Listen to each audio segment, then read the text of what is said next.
How to spot the person who's going to hurt you before you give them everything.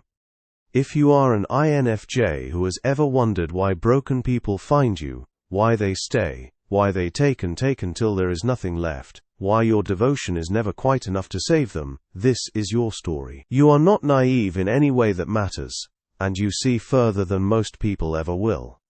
Your intuition is less a feeling and more a knowing, a direct recognition of patterns beneath the surface that others miss entirely.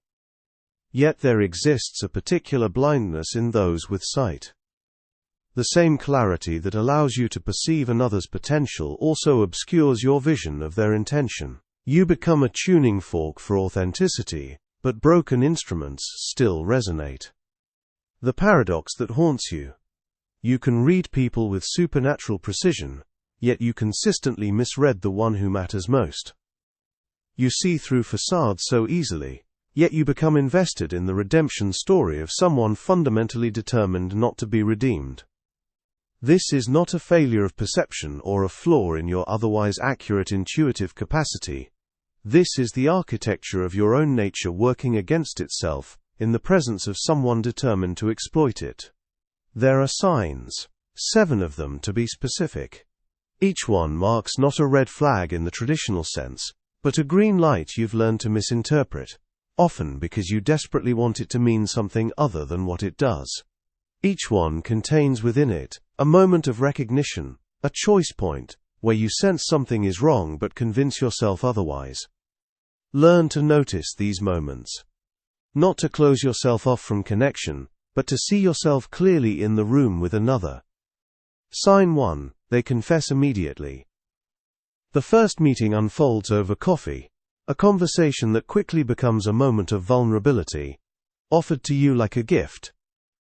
What follows is a cascade of real things, broken things and shameful things, all unburdened to you with what feels like remarkable trust and intimacy. It feels as though you have been given access to something precious, something most people never see in them, and they reinforce this by saying things like, "I've never told anyone this," or, "I don't know why I'm telling you this, but..." What you are sensing beneath these words is an urgency in their vulnerability, a desperate and specific need to be known, not by anyone, but by you, and not eventually, but now. You recognize this as depth, interpreting their willingness to reveal their inner selves as evidence of an authentic connection. But what you are actually recognizing is strategy. The person who will take from you has learned that vulnerability, confessed strategically, creates obligation in ways that few things can. When someone tells you their wounds before you've established any real relationship with them, they are not offering intimacy at all, they are creating debt. They are making you the keeper of their story before you have even met their character. You become invested in their redemption because you now hold their pain. You are responsible for the weight they've given you. They've calculated this, whether consciously or not. The paradox lies here.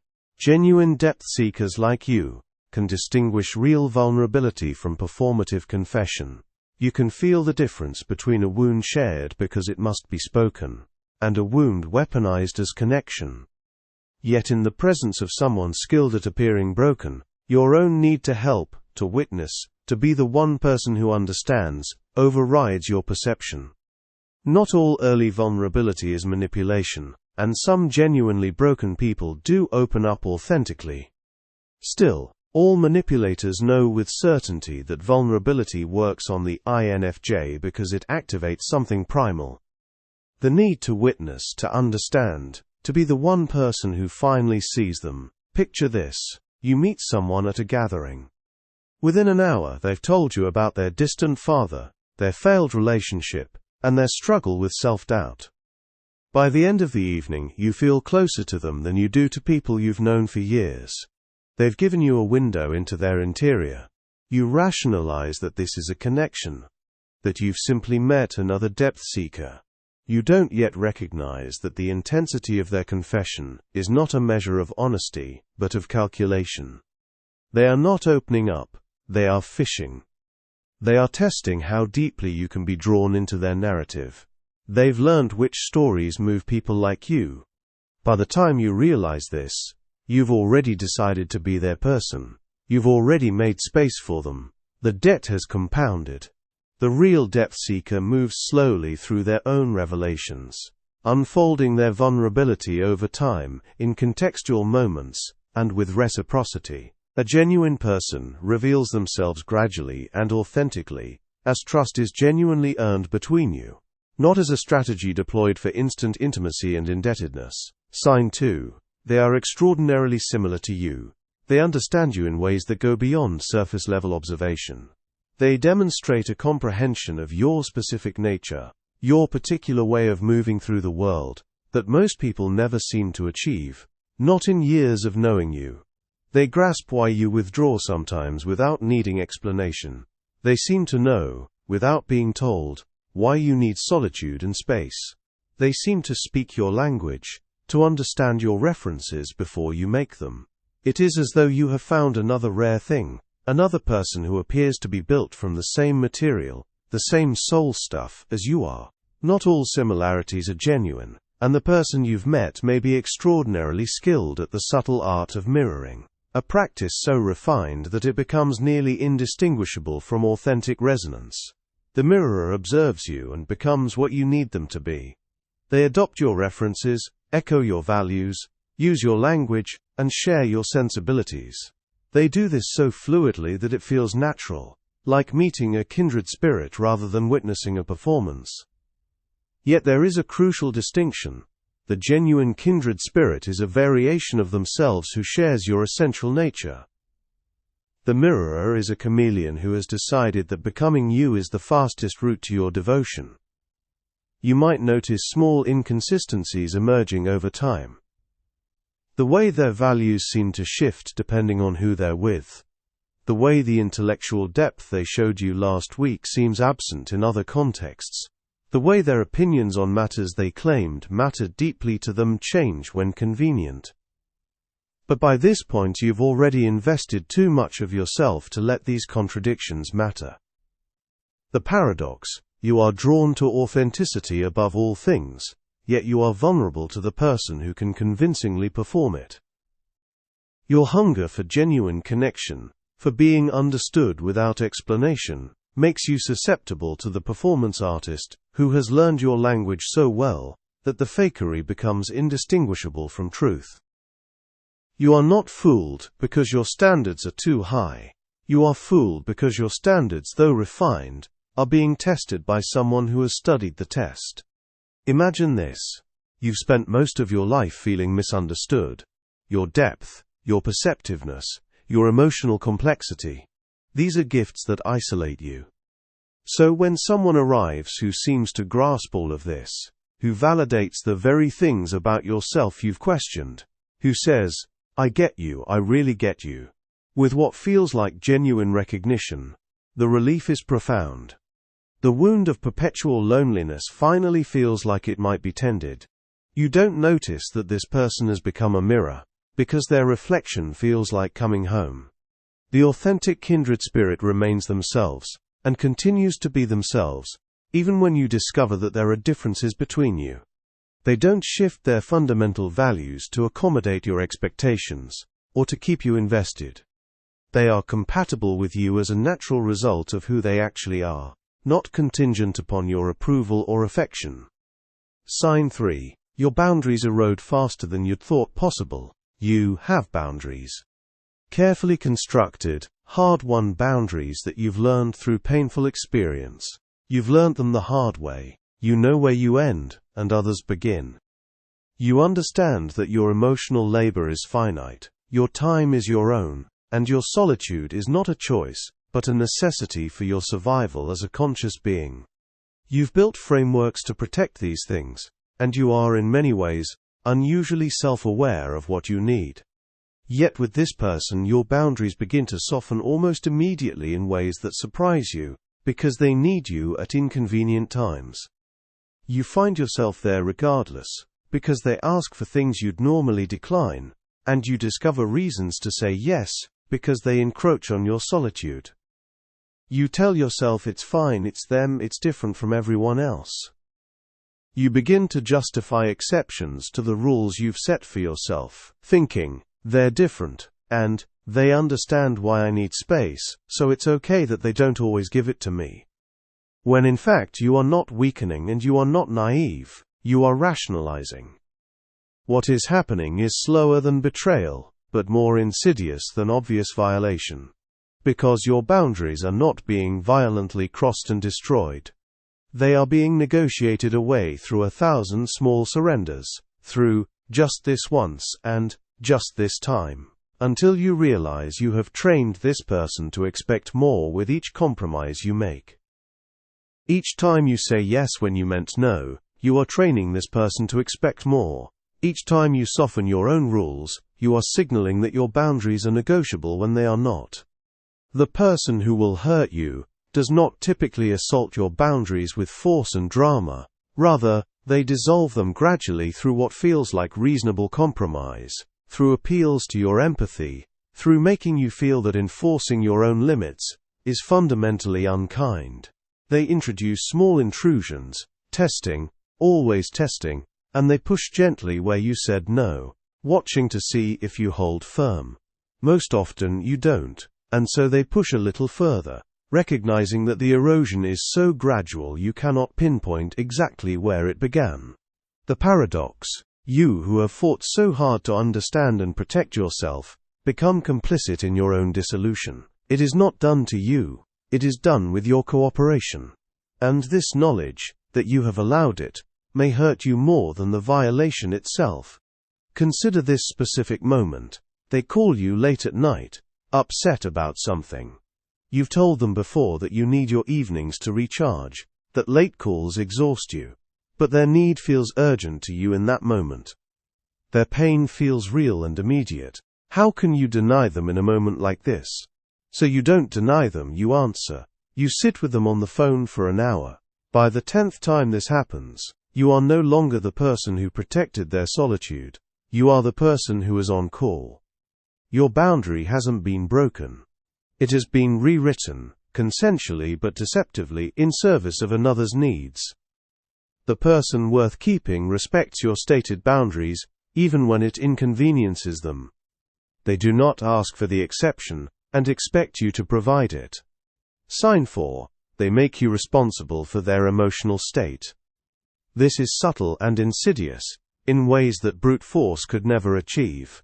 Because there is no explicit demand, no dramatic ultimatum. Rather, over time, and almost imperceptibly, your emotional labor becomes their emotional regulation. When they are upset, your job is to comfort them. When they are struggling, your job is to reassure them. When they are in crisis, your job is to help them resolve it. Not explicitly stated, but the expectation forms like a slow hardening resin, and you have become their primary source of emotional support. You feel this acutely because it activates something in you, the old wound of being responsible for others. Happiness, the fear that if you cannot help someone, perhaps you are not as capable of love as you thought you were. Yet their emotional state is not your responsibility to carry, and their feelings are their own to process and integrate. Your role in any relationship is to establish boundaries, not to become a container for another's inner world, regardless of how compelling their need may be. The person who will hurt you has often been hurt themselves, and their emotional instability may be entirely genuine and rooted in real trauma. This, however, does not make their emotional state your responsibility or burden to carry. In fact, by carrying it for them, by becoming their emotional container and their primary source of stability, you enable them to avoid developing their own capacity for emotional regulation and self-soothing. You are not rescuing them from themselves, you are preventing their growth while sacrificing your own wellness in the process. The paradox that cuts through all of this is profound. Your greatest strength, your ability to sense another's emotional state and respond with extraordinary empathy and attunement, becomes the mechanism of your own slow depletion and dissolution. Your empathy, which is a gift and a grace, can be weaponized against you by someone who has learned that your guilt is far more reliable than their own commitment to change. You can feel their pain so vividly that their emotional crisis becomes more real and more urgent to you than your own needs ever are, and in trying to save someone who is not asking to be saved, you discover that you are drowning. The scenario: they are struggling with something difficult, you offer support. They spiral, you offer more. They depend on you to talk them out of their despair, to remind them they matter, to be the one thing they can count on. Without you, they say, they would fall apart. This is offered not as a gesture of gratitude, but as an obligation. You are now their emotional infrastructure. If you withdraw, you are responsible for their collapse. If you stay, you are slowly erased. Either way, you are bound.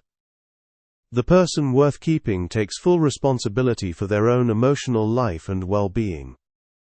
They do not charge you for the price of their stability, or turn your love into a condition of their survival. Sign 5. They rewrite the story of how you met. At first it seems innocuous, barely worth noting, really. But they mention something about your meeting that didn't happen quite that way.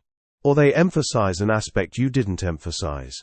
Or they've added a detail that seems to exaggerate your role in drawing them in. It is rewriting so subtle you're not even sure it counts as rewriting at all, and yet it does, and it matters. They need you to be the reason they changed, the catalyst of their transformation, the one who saved them when no one else could. They are creating a narrative in which you are the hero of their story, and therefore responsible for its trajectory, its outcomes, and its meaning. Every improvement in their life becomes something you gave them. Every failure becomes something you failed to prevent, and you have become the fixed point around which their entire narrative revolves. This is not love, and love does not require someone else to carry your story, or to be responsible for your narrative cohesion, or to validate the story you tell about yourself. The person who does this is often dealing with profound insecurity, and a fragmented sense of self that makes narrative coherence feel like survival. They do not have a stable core, so they define themselves entirely through their relationships, and they need you to stay within the story they've constructed because, without it, they cease to cohere as a coherent being. You begin to believe the story they've told about you. You become invested in being the person they say you are. You modify yourself to fit the role they've written for you. You become smaller, more careful, and more focused on managing their perception of you than on authenticity. And slowly, without realizing it, you've given them narrative control. You are living in their story now, not your own. The paradox: you who are so attuned to truth and authenticity, allow someone else to become the storyteller of your relationship.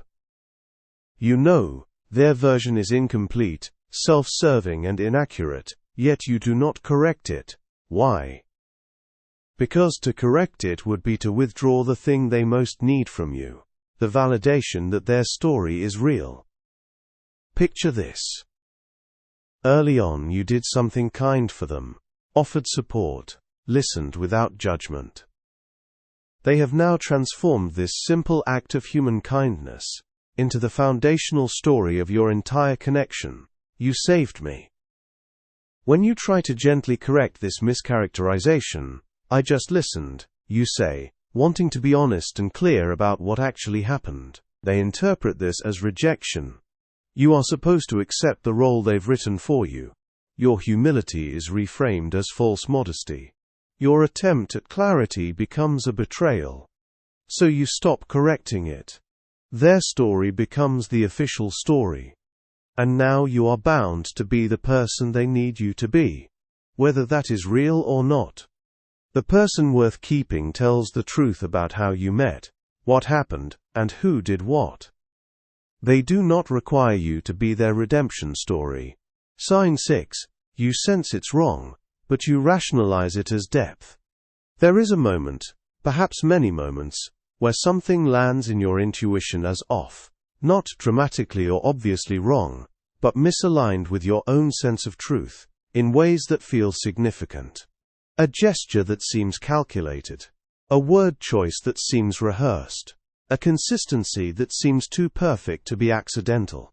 A story that doesn't quite fit the facts as you understand them. An absence where presence should be. A response that is technically kind but somehow feels cold and distant beneath the surface. You feel it. Your body knows. And then you override it anyway, dismissing the signal, because the cost of heeding it feels too high.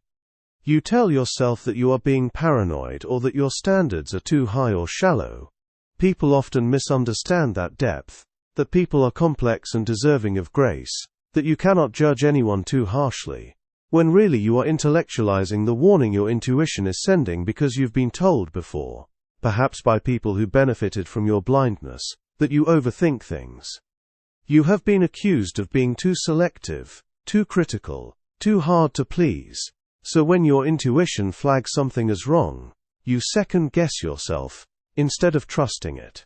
You give the benefit of the doubt. You choose faith. Not faith in the person themselves, or in their capacity for genuine change and truth, but faith in the story you have begun to tell yourself about them, the narrative you have built to make their presence in your life meaningful. The intuition of the INFJ is not infallible, but it is unusually accurate. Your ability to read patterns beneath surfaces is a real capacity. Yet it is precisely this capacity that makes you vulnerable to gaslighting.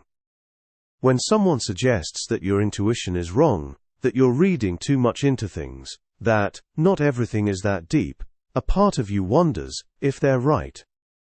You do tend toward depth. You do read patterns everywhere. What if this time you're wrong? You are not wrong about what you're sensing.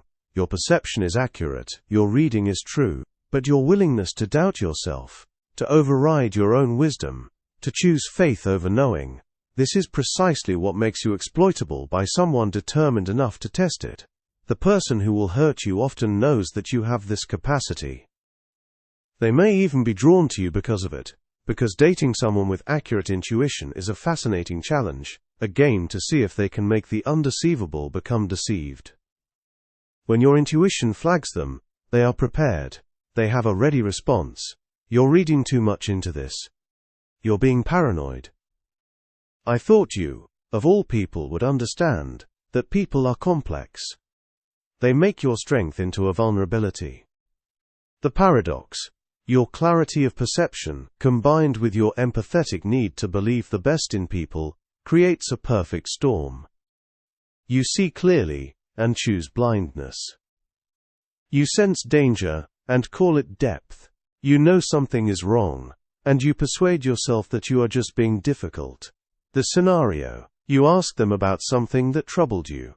Their response contains no real answer, just reassurance.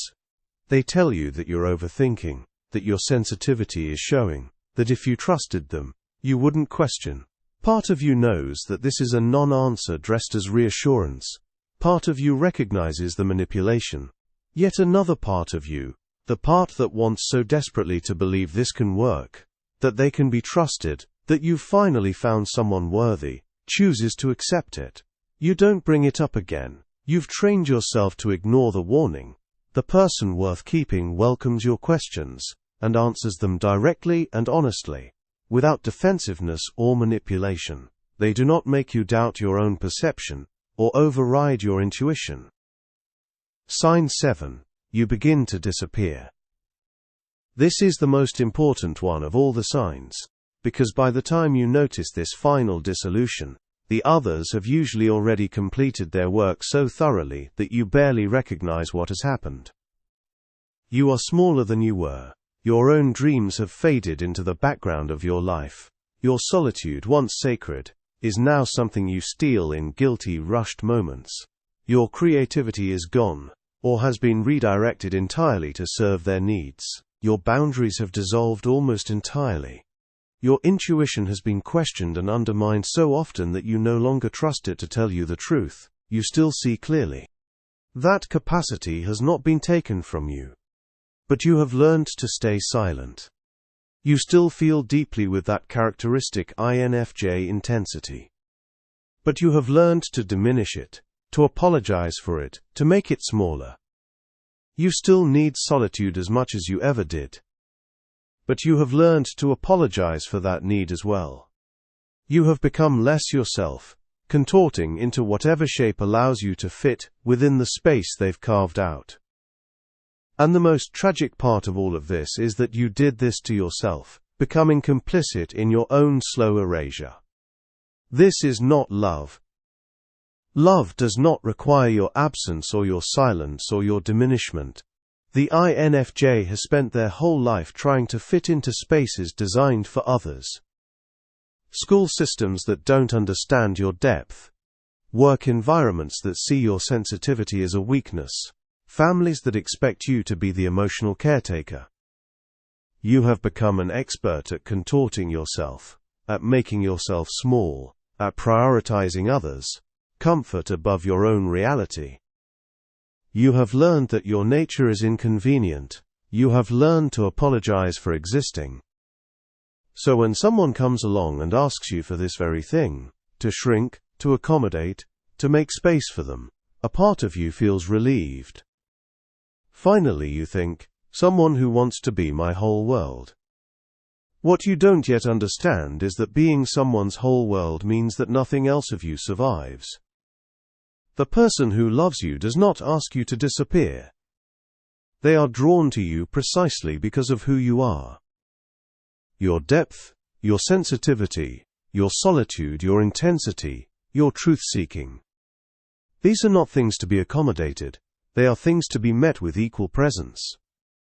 The paradox: you have journeyed so far to find yourself, to embrace your depth, to refuse to diminish.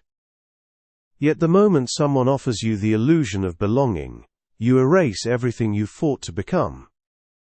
By the time you recognize that you've disappeared, it is often too late to find your way back without significant pain. The grief is not just for what the other person did. It is for what you allowed to happen to yourself. It is for the you who existed before, the one with dreams and boundaries and intuition, the one who knew her own worth.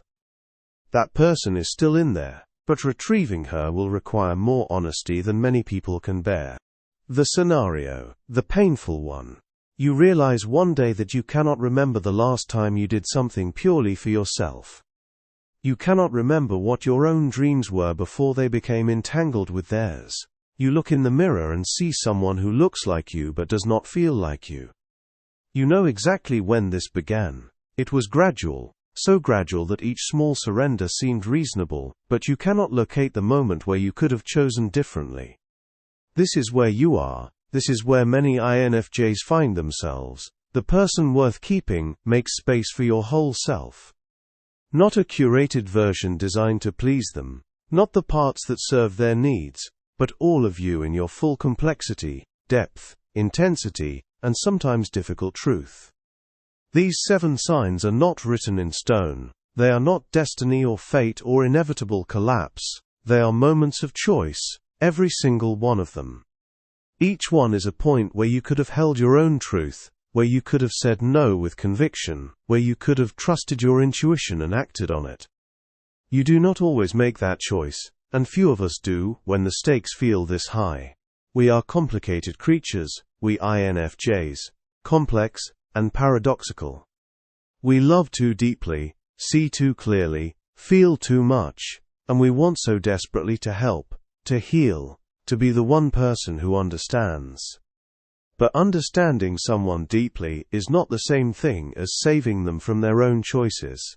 And giving yourself away entirely is not the same thing as love. The question that remains unresolved, the one you are left sitting with: can you learn to see the difference between depth and deception in time? Can you honor your intuition when it warns you, even when honoring it means closing a door you desperately wanted to open? Can you choose yourself without feeling like a betrayer? These are not questions with easy answers, and there is no simple resolution to hold them. This is the paradox, the tension, the unresolved mystery that you must learn to sit with and carry forward. If you recognize yourself in this video, if you know what it is to give everything and receive nothing but absence, if you have ever caught yourself becoming smaller so that someone else could be larger, you are not alone. This is the particular struggle of those who love this deeply, See this clearly, and feel this much. What breaks you is also what saves you. Your capacity to perceive truth, even when that truth hurts. The same intuition that failed you with that person is still there, still working, still trying to show you what matters. The question is whether you will listen this time. Share your story in the comments. Tell us about the moment you saw it. Tell us about the person you became after. Let's build a community of those who have learned to trust themselves again. Subscribe if you want to explore more about the depth, the paradox, and the strange power of being an INFJ in a world designed for shallower people. Thank you for being here.